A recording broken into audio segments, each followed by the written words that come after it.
大家好，我是小齐。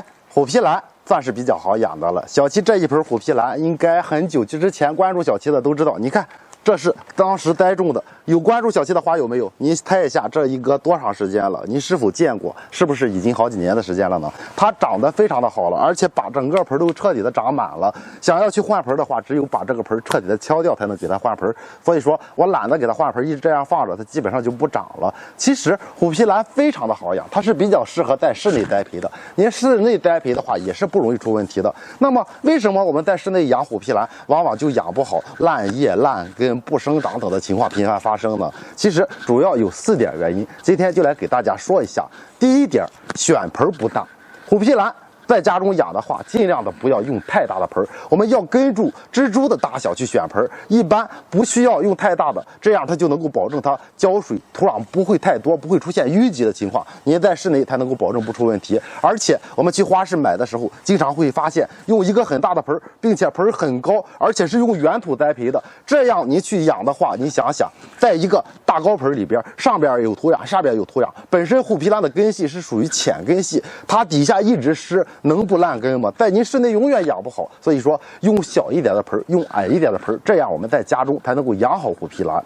第二点就是要保证见充足的光照。我们在室内养，好多人买回来以后直接扔到室内一个阴暗的角落里去了。在室内阴暗的地方，您想一下，它叶片必然会长得越来越细，而且非常的薄，自己就会出现折断倒伏的情况，这就是由于缺光所导致的。而且缺光，光合作用进行的不好，它的根系必然不发达，到时候浇水的话就容易出现烂根的情况。所以虎皮兰必须要见充足的光照。第3点就是我们的土壤不行，好多人栽种虎皮兰直接用原土栽培。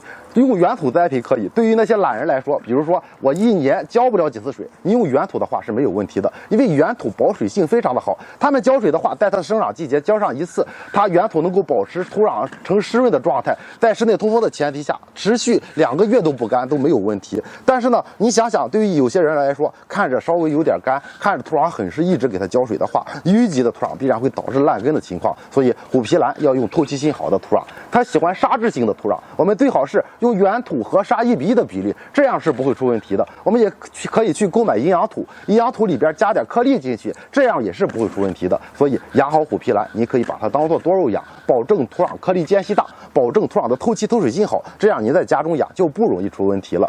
第3点呢，就是我们浇水太频繁。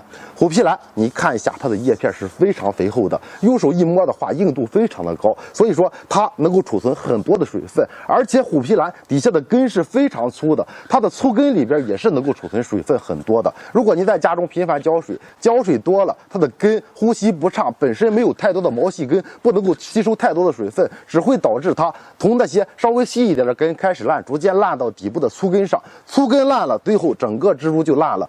就这样就会导致我们发现，叶片怎么不知不觉自己就倒了，底下怎么烂了？这就是由于浇水太频繁所导致的。浇水要在通风的前提下进行，浇水要保证它在生长季节去浇水。一般的话，盆土干透，过几天再浇水，这样你养的虎皮兰它就不会出问题了。这些事情一定要做好，再去合理的给它补充肥料。肥料的话，由于虎皮兰是观叶植物，我们在家中可以去用点多元素的复合肥料，也可以给它用点花多多10号，氮含量高的，这样它就能够快速的长叶子，并且根系也不会出问题。您家中养的虎皮兰1年的时间长爆盆没有问题，1年给它换1次盆，一盆就变多盆，养上几年，您就是养虎皮兰的大户了。你说是不是？好了，今天就到这里吧。这4点您知道了吧？养护的时候适当注意一下，你就能够养好。临走的前，别忘了给小七点个赞，点关注再走。